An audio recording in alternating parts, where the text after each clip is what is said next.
Hello and good day, everyone. Welcome back to my YouTube channel. This is Sir Marcy, and we are now on the second quarter, Module 4 or Week 4 of our lesson. The topic that I'm going to discuss for today is all about the transformation of exponential form to radical form and vice versa.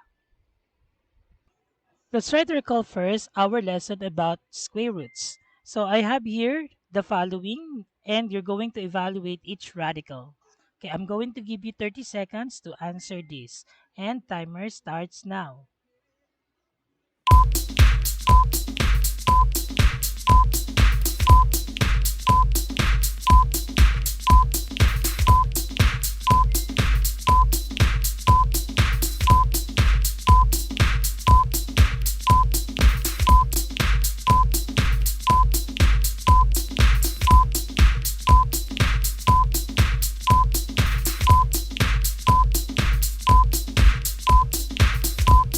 All right, time's up.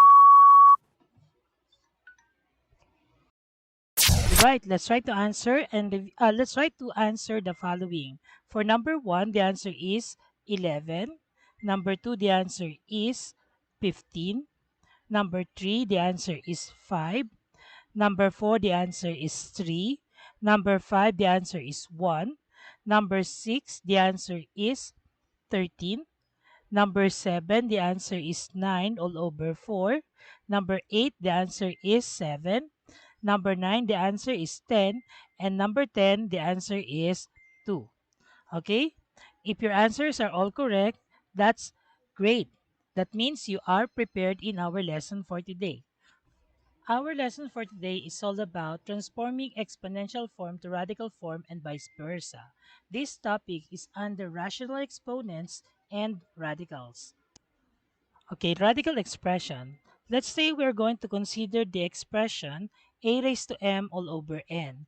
In this expression, it is composed of base a and an exponent in fraction form m all over n that can be written in another form, that is the nth root of a raised to m. So take note, in the expression, this is what we call the base, and we have here m all over n, which is a fractional exponent. Okay, or in some books, this is called rational exponent. Okay, fractional exponent. This expression can be transformed in another way, which is in this form, that is nth root of a raised to m. We call this radical form, thus giving a raised to m all over n is equal to nth root of a raised to m.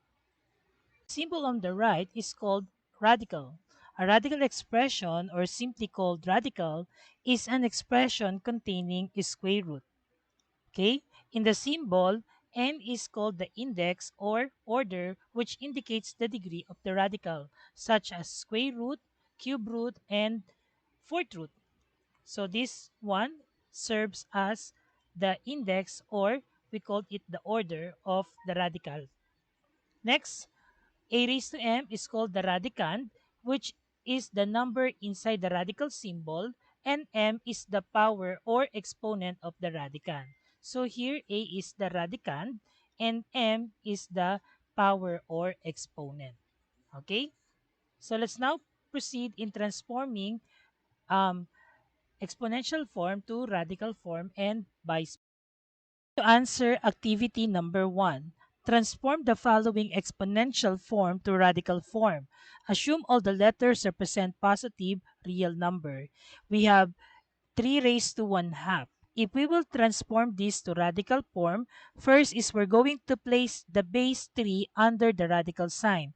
Remember, the base here is 3, so we will place it under the radical sign, so that is now here.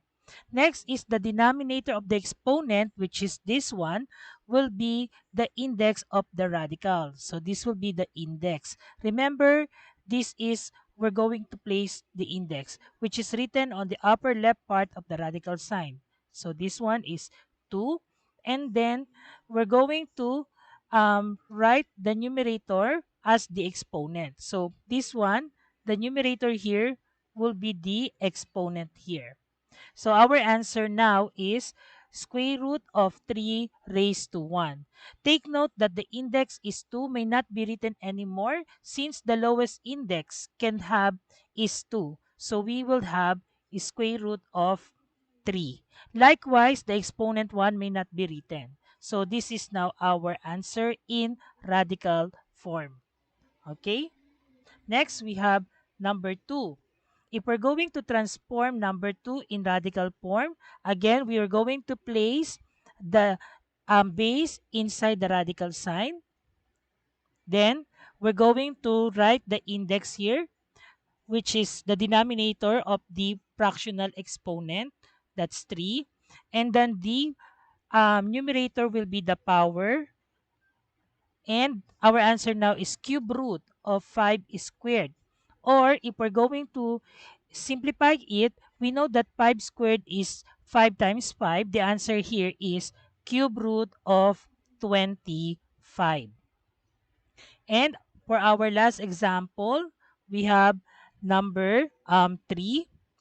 So in this slide, first is we're going to write fractional, we can only convert fractional exponent to radical form. So meaning to say, 8 is not in fractional exponent, so we will write 8 here. And then we can convert x raised to 2 all over 7. Since this is in fractional exponent, we can transform it to radical form. So again, we write the base inside the radical sign. We're going to write the denominator of the exponent as our index. So that's 7th root of x raised to 2. And this is now our answer. 8, 8 times 7th root of x raised to 2. Continue with our activity number 1. Going back to our previous example, if we're going to transform 8x raised to 2 all over 7, our answer here is 8 multiplied to 7th root of x raised to 2. So what we did here is we transformed those with fractional exponent. In our next example, notice that it's different in our previous example. This one is enclosed in a parenthesis. That means they are considered as one group. So if we're going to transform this to radical form, we're going to consider this as one group, and that is now our base. So we can transform this into radical form by writing the base 8x inside the radical sign, and then this will be our index, which is the denominator part of our fractional exponent. So that's now cube root of the quantity of 8x raised to 1, wherein the numerator part here will serve as the power or exponent. Notice again and again, since this is 1, we don't need to write it anymore, and our answer here would be cube root of 8x. Now, how about the last example? Notice that 7 don't have any fractional exponent. Also, the exponent we have here are of different um, value. So in order for us to write this into fractional exponent or radical form, we'll make sure that the exponent of x and y will be a similar fraction. Meaning to say, we're going to make them similar fraction. And how are we going to do that? So we're going to get the LCD of 2 and 3. So 2 and 3, the LCD here is 6. So 6 divided by 2, that is 3 times 1. So we have 3 all over 6. 6 divided by 3 is 2 times 1, that is 2. So notice they are now of similar fractions. And from here, we can now rewrite this into radical form. So again, since 7 don't have any fractional exponent, we will write 7. And since they are now similar fraction, x and y, we can now write them in radical form by combining them into single radical.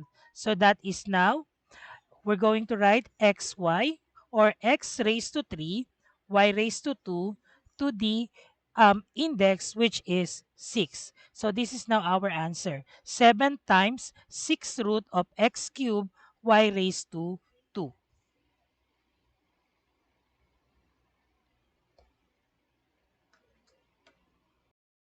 We're done with activity number 1. This time, we'll proceed with activity number 2, and we're going to transform the following radical form to exponential form. Assume again that all the letters represent positive real number. So in example number 1, we have cube root of x squared. If we will transform this to exponential form, first is we're going to copy the radicand, that is x. Okay? Next is the power here will be your numerator. Okay, that's the numerator. And the index here will be your denominator. Okay, so if we will write it in exponential form, the answer is x raised to 2 all over 3.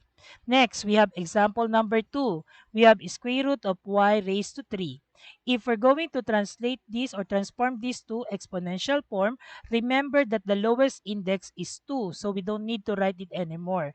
Understood by convention that there is 2 here. So if we will translate this to exponential form, the answer is y raised to 3 all over 2. And for this one, we have fourth root of 5. If we will translate this or transform this to exponential form, there is an invisible 1 here. So that is now 5 raised to 1 all over 4. And lastly, in our example number 4, that is square root of 6x. Remember that the lowest index is 2. And this one is considered as one group. If we will transform this to exponential form, this is 6x, or the quantity of 6x raised to 1 all over 2. Remember that there is an invisible 1 here, which is the power. So our answer is the quantity of 6x raised to 1 half. That's all for now. Thank you for watching, and please don't forget to like and subscribe to my YouTube channel.